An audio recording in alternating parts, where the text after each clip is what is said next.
Let's look at some different ways we can use our calendar. From our email, up to the top of our screen, look for the word calendar and click there. That opens up the week view for our calendar. You can look at it by a week, by a month, or even just by a day. Let's go back to week view and let's create a new event. There are a couple ways that you can do this. The easiest way to do that is just click where you want the meeting to start and drag down. So let's do a meeting from 11 a.m. to 2 p.m. Google pops up and asks you, what do you want to call this meeting? Let's call this meeting the staff meeting. And there our event is created. Let's say we wanted to invite people to our meeting without having to email them to say, are you going to come? And then they email back and we add them to a list. Let's just go ahead and send them an invitation to our meeting. So I double clicked on my meeting, and over here on the right hand side I can add guests. So I'm going to add Jonathan Vester, and we're going to say it's going to be in the IT office, and we will discuss the project. That way they know what we're going to be doing. When I click on save, I'm going to say yes, send the invitation. And so now if I go over to the email for Jonathan Vester, I see an invitation for the staff meeting.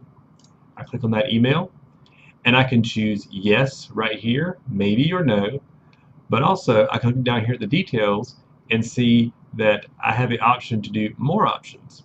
The more options lets us do this. I can say, yes, I'll be there, and I'm going to bring 2 people with me. So I'll say, I'll bring Brian and David. When I choose save, it's added to my calendar. And then back over here on John Doe's calendar, we see that Jonathan Vester has responded and is bringing 2 guests, and he's letting us know that he'll bring Brian and David. Let's now look at how to share our calendars. If you haven't already, click on the triangle here on the left hand of My Calendars. Then go to the triangle on the right hand side of your name. Click one time and choose Share this calendar. We're going to share our calendar with a particular person, so don't choose these events over here, otherwise everything's going to be shared with the outside world. We're going to share our account with Jane Doe. And we're going to say that this user can see all the event details, but we don't want to have it so they can change anything. We want them to see the details of the meeting, so we're going to choose See All Event Details and choose Save. So now we are sharing our calendar. If we come over to Jane Doe's calendar, now we see under Other Calendars, so you have Other Calendars, John Doe. John's things will be in this kind of pumpkin color here. And if Jane adds a new event,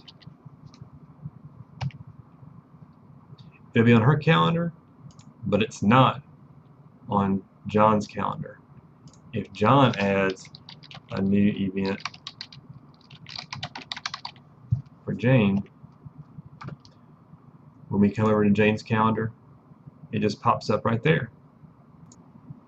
If you decide you don't want to see John's calendars, just click on his name and they'll disappear. If you want them to come back, just click right there and they come back. You can also set up notifications for your event. See the little reminder clock there? We're going to double click on the event and we're going to tell it to give us a pop-up reminder 10 minutes before, but we also want to get an email. So we click here, choose email, and let's get an email 5 minutes before, and that'll just come to your email and say, hey, here's your meeting reminder. Don't forget, you'll also get a pop-up on your screen. You can also set Gmail up to send you a text message. But we can cover that if you contact support directly. We'll show you how to do that. Make sure you save your notification changes, and now Google will send you a notification when your appointment is due.